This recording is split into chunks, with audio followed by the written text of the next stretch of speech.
Hello welcome नमस्कार साथियों, कैसे हैं आप सभी। आशा करते हैं आप सभी बहुत अच्छे होंगे और अपने तैयारी में लगे होंगे। साथियों, प्रतिदिन हमारा एक एक दिन कम होते जा रहा है। आपका जो एग्ज़ाम का समय है वो बिल्कुल अब कम रह गया है, बहुत ज़्यादा टाइम नहीं है। तो साथियों, आप सब जितने भी बिहार बोर्ड जिनका एग्ज़ाम 2026 में है, उन सब के लिए मैं बता दूं कि आपका टाइम बहुत ही कम है। अब आप अपनी तैयारी में जी जान लगा के लग जाइए। साथियों, आज का ये जो क्लास है ये बहुपद का पार्ट 2 होने वाला है, जिसमें हम लोग कुछ बेसिक चीज़ें और उससे रिलेटेड क्वेश्चंस पढ़ेंगे।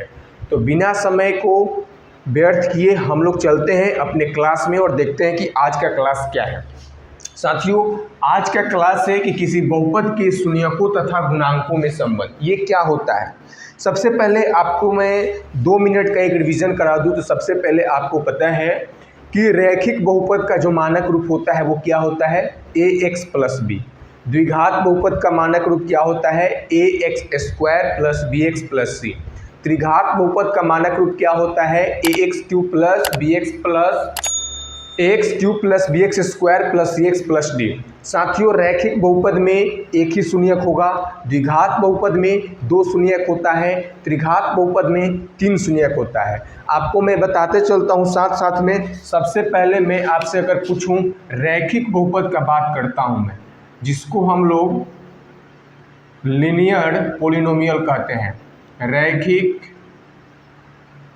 बहुपद, रैखिक बहुपद का मानक रूप जो होता है वो क्या होता है, ax प्लस बी होता है, ax प्लस बी होता है। और इसका जो शून्यक होता है साथियों वो होता है माइनस बी बाई ए। रैखिक बहुपद का शून्यक माइनस बी बाई होता है। जिस बहुपद का जितना घात होता है उसका उतना ही शून्यक होता है। तो रैखिक बहुपद का घात कितना होता है, 1, इसलिए इसका शून्यक क्या होता है, 1 माइनस बी बाई ए।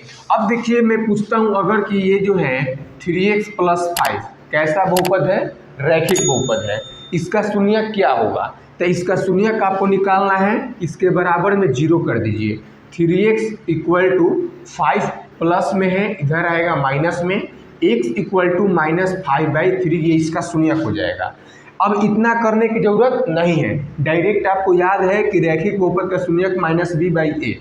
अब देखिए यहाँ पे ये जो है 3 वो a का मान है और 5 b का मान है। तो अब आपसे शून्यक में पूछता हूँ इसका, तो क्या बताइएगा, माइनस बी, मतलब माइनस का 5 और बट्टा ए, माइनस 5/3। अब इतना करने की जरूरत नहीं है, आप डायरेक्ट याद रखिए कि रैखिक बहुपद का शून्यक होता है वो माइनस बी बाई ए, और जो ए होता है वो x का गुणज होता है और b जो होता है वो अचर पद होता है। ठीक है, तो रैखिक बहुपद आप समझ गए होंगे कि रैखिक बहुपद का शून्यक कैसे निकलेगा। याद रखिएगा, एग्जाम में ऑब्जेक्टिव बनता है कि रैखिक बहुपद में शून्यकों की संख्या 1, रैखिक बहुपद का घात 1, रैखिक बहुपद का शून्यक क्या होता है, माइनस बी बाई ए। जो a होता है वो x का गुणांक होता है, जो b होता है वो अचर पद होता है। अब मैं आपसे यहाँ पे बात करता हूँ साथियों द्विघात बहुपद का। द्विघात बहुपद, ठीक है, जिसको हम लोग द्विघात बहुपद का मानक रूप आपसे मैं पूछता हूं तो आप क्या बताएंगे, ax square plus bx plus c. द्विघात बहुपद का मानक रूप ax square plus bx plus c होता है। तो इसके 2 घात हैं, तो कितने शून्यक होंगे, 2। और इन दोनों शून्यकों को हम किस नाम से जानते हैं, तो द्विघात बहुपद के शून्यकों को हम अल्फा और बीटा के नाम से जानते हैं। 2 शून्यक आता है, कैसे आता है ये भी बताएंगे, थोड़ा सा पेशेंस रखिए।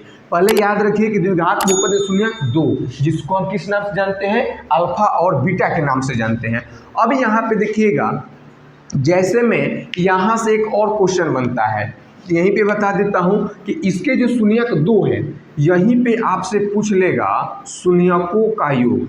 द्विघात बहुपद के शून्यकों का योग क्या होता है, तो शून्यकों का योग पूछता है। तो शून्यकों का योग मतलब अल्फा और बीटा है, इन दोनों का योग अल्फा प्लस बीटा बराबर होता है माइनस बी बाई ए। तो आपसे पूछा जाएगा कि द्विघात बहुपद में शून्यकों का योग क्या होता है, तो आप डायरेक्ट बोलेंगे माइनस बी बाई ए। आपसे डायरेक्ट पूछा जाता है कि अल्फा प्लस बीटा बराबर क्या होता है, तो क्या बताएंगे, माइनस बी बाई ए। अब यहाँ पर एक और चीज़ यहीं पे होता है कि जो द्विघात बहुपद होता है उसके शून्यकों का गुणनफल, शून्यकों का गुणनफल क्या होता है, जिसको हम लोग अल्फ़ा इंटू बीटा कहते हैं। अल्फ़ा इंटू बीटा क्या होता है, C/A होता है। तो द्विघात बहुपद में यही क्वेश्चन बनता है कि द्विघात बहुपद का मानक रूप क्या होता है, ax² + bx + c। शून्यक इसके दो होंगे जिसको हम अल्फा और बीटा बोलते हैं। अब दोनों शून्यकों का योग, द्विघात बहुपद के शून्यकों का योग अल्फा प्लस बीटा बराबर -b/a और द्विघात बहुपद के शून्यकों का गुणनफल अल्फा इंटू बीटा बराबर C/A। क्लियर है।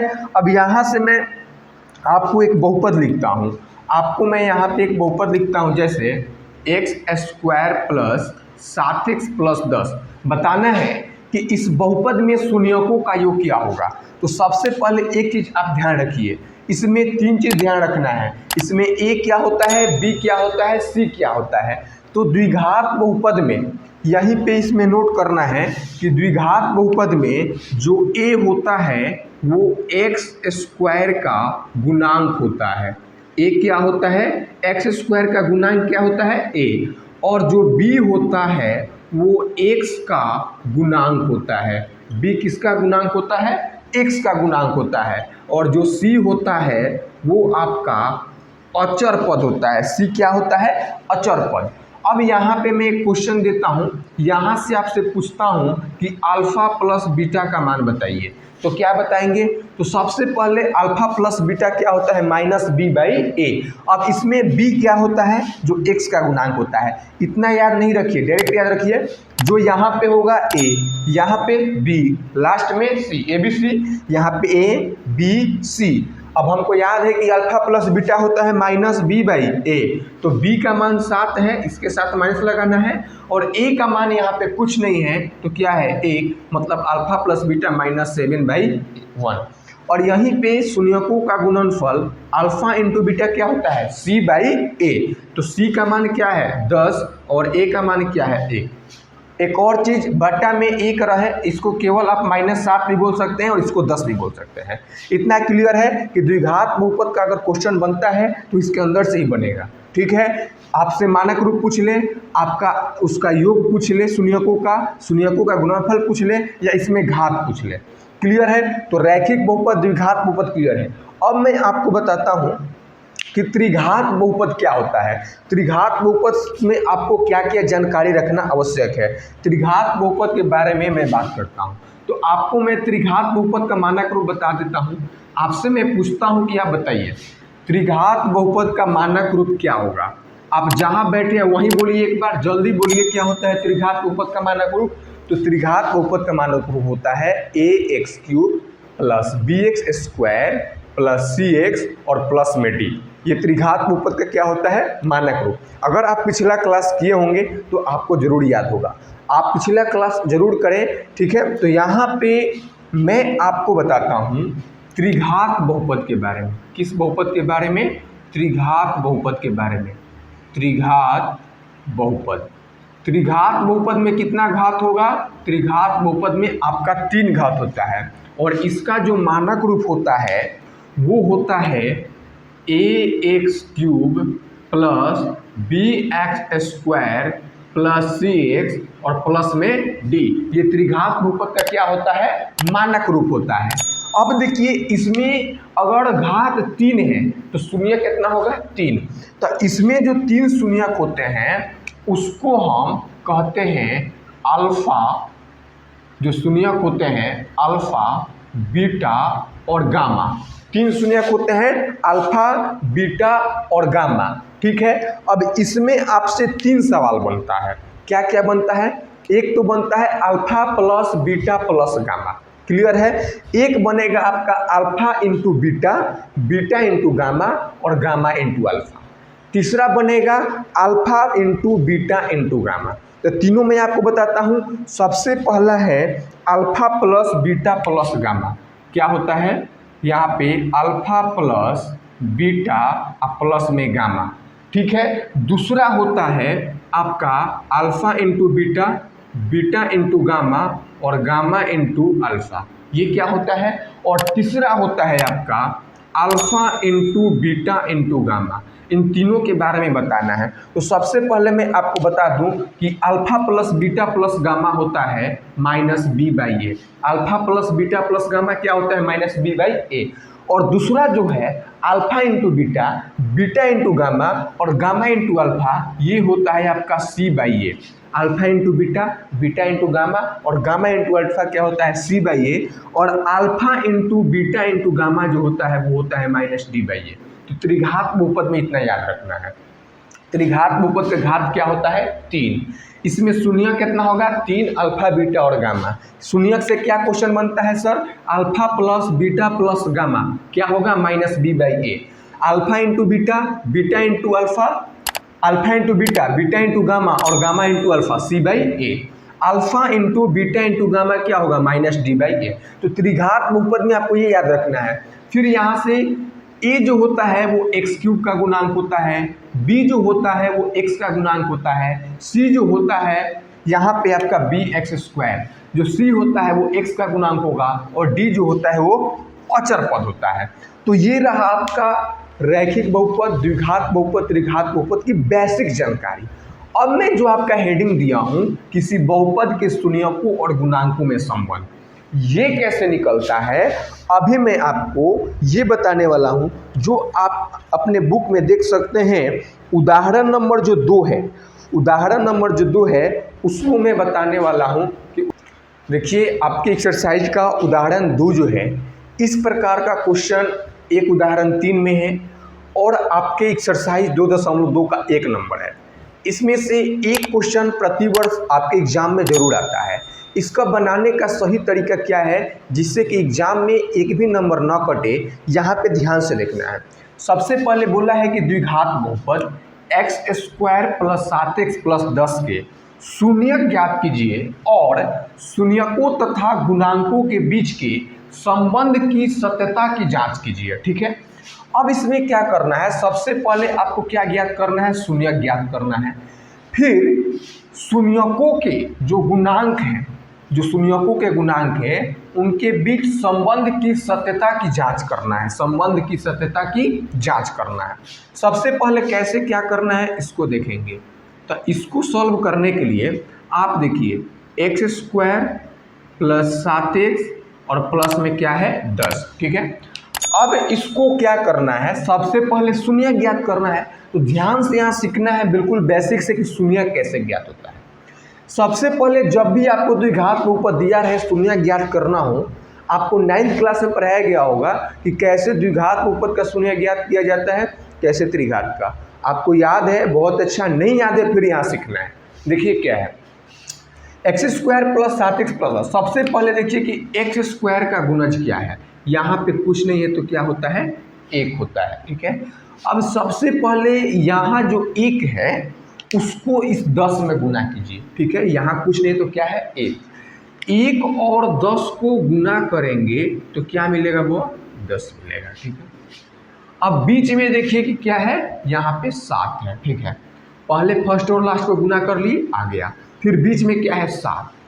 बच्चों यहाँ पे इस बीच वाले को इस प्रकार से 2 भाग में तोड़ना है। 2 भाग में इस प्रकार से तोड़ना है कि आपको जोड़ने और घटाने पर तो यही 7 मिले। यहाँ चिन्ह का भी ध्यान रखना है, यही प्लस का 7 मिले। कब, जोड़ने या घटाने पे। 2 भागों में तोड़ना है कि जोड़ने या घटाने पे यही प्लस का 7 मिले, लेकिन गुना करने पर हमको ये जो गुना करने पे आया है यही मिलना चाहिए। गुना करने पर हमको प्लस का 10 मिले। अब कैसे तोड़ेंगे इस 7 को कि जोड़ने और घटाने पे 7 मिले लेकिन गुना करने पे क्या मिले, 10। तो सबसे पहले आप बताइए कि 7 कैसे बनता है। 7 1 6 से बनता है, 2 5 से बनता है, 3 7 से बनता है, 4 6 से बनता है, 5 5 से बनता है, 10 इससे बनता है। अब देखिए कि किन 2 संख्याओं को जोड़ने पर 7 आ रहा है और गुना करने पर 10 आ रहा है। तो 1 और 6 को जोड़ेंगे तो 7 आ जाएगा, लेकिन 1 और 6 गुना करेंगे तो 10 नहीं मिलेगा। तो हम इन दोनों को नहीं ले सकते हैं। ठीक है, 2 और 5 जोड़ेंगे तो 7 आ जाएगा, गुना करेंगे तो 10 आएगा, इसको हम ले सकते हैं। 3 और 7 जोड़ेंगे तो 10 आएगा, लेकिन 3 और 7 को गुना करेंगे तो 21 आएगा, लेकिन हमको चाहिए क्या 10। यहाँ पे 4 और 6 जोड़ने पर 10 आ रहा है, लेकिन जोड़ने पर हमको 7 चाहिए, दोनों नहीं होगा। 5 और 5 जोड़ने पर 7 चाहिए, लेकिन जोड़ने पर क्या रहा है 10, इसलिए ये भी नहीं लेंगे। तो क्या बचा 2 और 5, 7 को 2 और 5 में तोड़ेंगे। तो इसको बनाएंगे कैसे, एक्स स्क्वायर प्लस में या तो 5x प्लस 2x लिखिए या 2x प्लस 5x लीजिए। 2x प्लस 5x और प्लस में 10। अब ये 2 भाग में बट गया, ठीक है।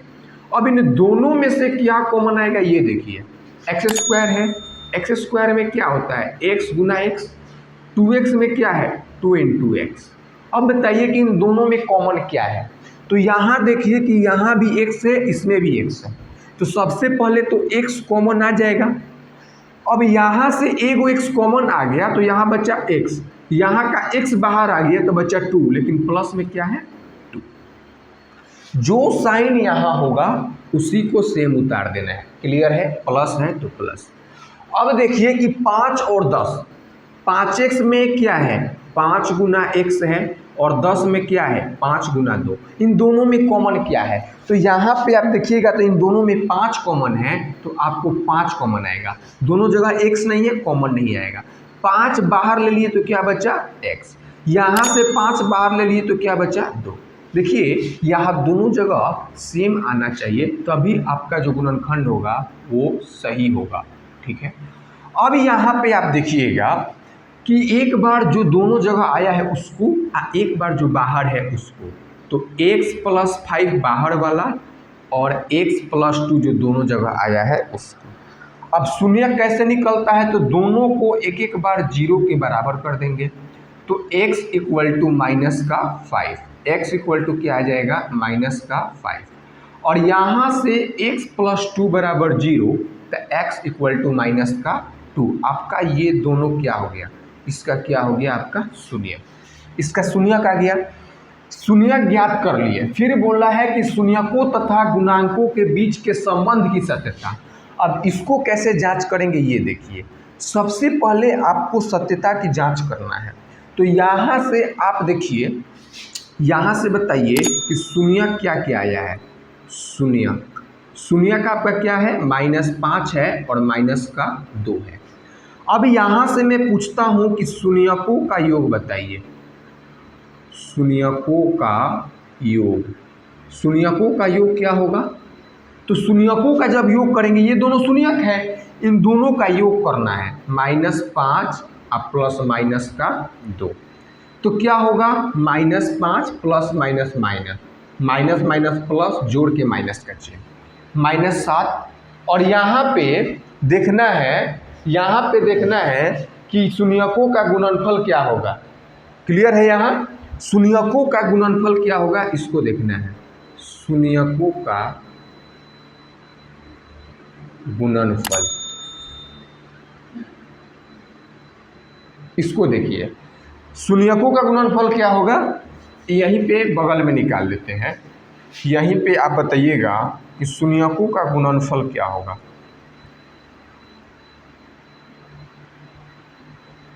शून्यकों का गुणनफल आपसे पूछता हूँ, तो दोनों को गुना करना है, -5 और गुना -2, गुना होगा तो माइनस माइनस प्लस, प्लस का क्या आ जाएगा 10। तो शून्यकों का योग क्या आया -7 और गुणनफल क्या आया 10, क्लियर है। अब यहाँ पे ध्यान देना है कि इसकी सत्यता की जांच करना है, तो यहाँ से हम लिखेंगे सत्यता की जांच। सत्यता की जांच, उसके लिए सबसे पहले आपको जो बहुपद दिया है वो लिखिए, बहुपद है x² प्लस 7x प्लस में 10। यहाँ से बताइए a का मान, b का मान और c का मान। तो यहाँ जो होता है वो a का मान होता है, कुछ नहीं है तो 1 है। यहाँ जो है b का मान 7 है और अचर पर 10 है, तो abc का मान आ गया। अब यहाँ से आपको फॉर्मूला से शून्यकों का योग और गुणनफल निकालना है। अब यहाँ से निकालिए आप शून्यकों का योग। ठीक है, शून्यकों का योग क्या होता है? Alpha plus beta minus B by a. द्विघात बहुपद में शून्यकों का योग क्या होता है? Alpha plus beta minus B by a होता है। अब बताइए कि b का मान क्या है? यहाँ पे b का मान क्या है? -7। a का मान क्या है? 1। -7/1 लिखिए चाहे केवल 7 लिखिए, कोई अंतर नहीं है। अब यहाँ से आप बताइएगा शून्यकों का गुणनफल। शून्यकों का गुणनफल alpha into beta c by A. c का मान क्या है? 10 है और a का मान क्या है? 1 है। आप 10/1 लिखिए चाहे केवल 10 लिखिए, एक ही बात है, कोई दिक्कत नहीं है। तो यहाँ पे आप देखेंगे कि बिना फॉर्मूला का आप शून्यकों का योग निकालें, क्या आया? -7। फार्मूला लगाने के बाद क्या आया? -7। शून्यकों का गुणनफल विदाउट फार्मूला क्या आया? 10। फार्मूला से क्या आया? 10। तो ऐसे आपको करना होगा, ठीक है। और ये जो सारी चीज़ें मैं यहाँ पे बताया हूँ, ये आपको बेसिक बताया हूँ, क्योंकि आपको कैसे गुणनखंड करना है वो आप ध्यान दीजिएगा, ठीक है। तो यहाँ पे आप इतना काम अगर एग्जाम में करते हैं इस सवाल को बनाने के लिए, तो आपका एक भी मार्क्स नहीं कटेगा। बनाने के बहुत सारे तरीके हैं। बच्चे क्या करते हैं, बना के आ जाते हैं, फिर बोलते हैं मेरा नंबर, मेरा मार्क्स कम कैसे आ गया। तो आप सही तरीका से नहीं बनाते, जिसके कारण आपका मार्क्स कम आता है। तो सबसे पहले बीच वाले को इस प्रकार से तोड़ना है कि जोड़ने और घटाने पे तो बीच वाले मिले, लेकिन गुना करने पर ये जो गुना करने के बजाय था मेरा 1 और 10 मिले। तो हमने 7 को 2 और 5 में तोड़ा, जोड़ने घटाने पे 7 मिलेगा, गुना करने पे 10 मिलेगा। 2 भाग में बट गया। अब कॉमन आएगा यहाँ से x, तो x + 2 बचा। यहाँ जो साइन वही कॉमन आता है, दोनों में से 5 कॉमन आएगा, x + 2। एक बार जो दोनों जगह है उसको कॉमन लीजिए और एक बार जो बाहर है उसको कॉमन, फिर उसको 0 के बराबर लीजिए, दोनों शून्यक आ गया। शून्यक का योग किए -7, गुणनफल किए 10। अब जांच यहाँ से स्टार्ट होता है। जो बहुपद है लिखिए, ABC निकालिए। शून्यकों का योग alpha plus beta minus B by a, यहाँ से लिखिए। शून्यकों गुणनफल c बाई ए, यहाँ से लिखिए। क्लियर है? तो ऐसे आपको इस क्वेश्चन को सॉल्व करना है। क्लियर है? आप समझ गए होंगे। आपको द्विघात बहुपद में शून्यकों का योग याद करना होगा, alpha plus beta minus B by a, और शून्यकों गुणनफल alpha into beta c by a. तो आगे बढ़ते हैं, देखते हैं उदाहरण नंबर 3। चलिए देखिए उदाहरण नंबर 3 क्या है। वही है, वैसा ही सवाल है जैसे उदाहरण नंबर 2 था। द्विघात बहुपद x² - 3 शून्य ज्ञात कीजिए और शून्यकों तथा गुणांकों के बीच संबंध की सत्यता की जांच कीजिए। तो यहाँ पर देखिए आपको मैं बताता हूँ इसको कैसे सॉल्व करना है। सबसे पहले आप इसको सॉल्व कैसे करेंगे, इस प्रकार का सवाल ज़्यादातर आपके एग्जाम में पूछा जाता है। देखिए आप इसमें कंफ्यूज नहीं होना है कि सर ये द्विघात बहुपद नहीं है। अगर घात 2 है, चर का अधिकतम घात 2 है तो द्विघात बहुपद है। अब यहाँ पे आप देखिए कि इसको कैसे सॉल्व करेंगे। तो इसको सॉल्व करने के लिए सबसे पहले आपको क्या करना है ये ध्यान दीजिए। तो यहाँ पर आप सबसे पहले बहुपद को लिखिए x² - 3। सर इसको कैसे सॉल्व करेंगे, आपको मैं यहाँ पे एक बात बताता हूँ। अगर मैं यहाँ पे लिखता हूँ √a, ठीक है, क्या लिखता हूँ, √a। अब √a लिखते हैं तो इसको हम जब इसका स्क्वायर करते हैं √a का, इसका मतलब क्या होता है, √a गुना √a। तो ये हमारा आता है। जब रूट वाला संख्या का स्क्वायर होता है ना, तो रूट से क्या आ जाता है, 12। हम 5 को जो है ना √5 का स्क्वायर लिख सकते हैं। 3 को जो है ना √3 का स्क्वायर लिख सकते हैं, चूँकि √3 गुना √3 क्या आएगा, 3। √5 गुना √5 क्या आएगा, 5। तो यहाँ पे हमको कुछ फॉर्मेट बनाना पड़ता है ऐसे सवालों में, ठीक है। बिना फॉर्मेट बनाए भी बताऊँगा, ठीक है।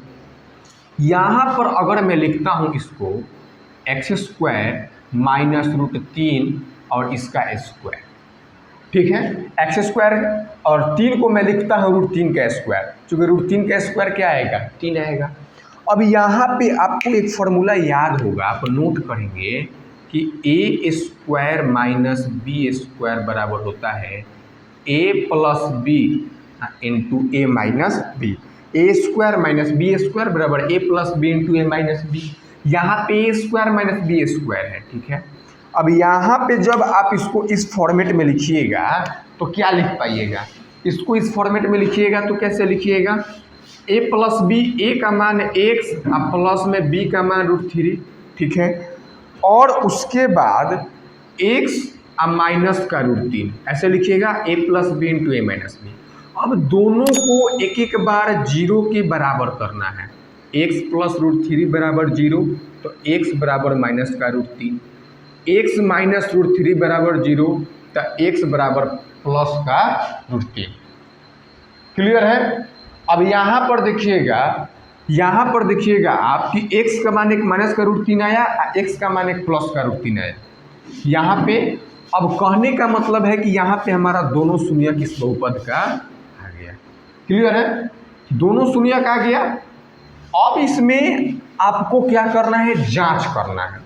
अब यहाँ पे मैं बताता हूँ कि अगर आपको ये फॉर्मूला याद नहीं आता है तो भी मैं बताऊँगा।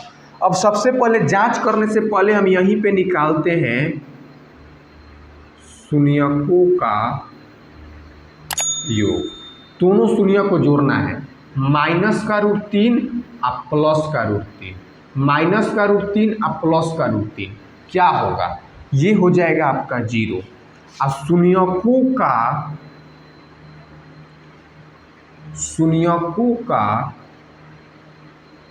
गुणनफल क्या होगा, माइनस का √3 और गुना प्लस का √3। दो संख्या रूट वाला हो और एक जैसा हो तो गुना होता है तो रूट हट जाएगा और माइनस का 3, तो शून्यकों का योग आया 0 और गुणनफल आया माइनस का 3। अब हमको करना है सत्यता की जांच। तो सत्यता की जांच यहाँ पे कैसे करेंगे, इसको देखिएगा। तो यहाँ पे सत्यता की जांच आपको बिल्कुल एग्जाम में यही काम करना होगा। ऐसे करते हैं 1 नंबर भी आपका नहीं कटेगा, ठीक है। अब देखिए यहाँ पे सत्यता की जांच करने के लिए हम आपको क्या बताया, पहले आप पूरा बहुपद लिखिए, यहाँ से a का मान निकालिए, b का मान निकालिए, c का मान निकालिए। a का मान यहाँ पे ये वाला होता है, अब b का मान आप -3 बताइएगा, बिल्कुल नहीं। b का मान कौन सा होता है, जो x के साथ होता है, इसमें x वाला पद है नहीं तो b का मान 0, और ये अचर पद है, c का मान होता है -3। अब यहाँ से सत्यता की जांच करना है तो आप लिखिएगा शून्यकों का योग alpha plus beta minus b/a। b का मान 0, a का मान 1, ऊपर 0 है तो ये क्या हो जाएगा 0। अब होता है शून्यकों का गुणनफल, ये कैसे निकलेगा, तो अल्फा इंटू बीटा c/a।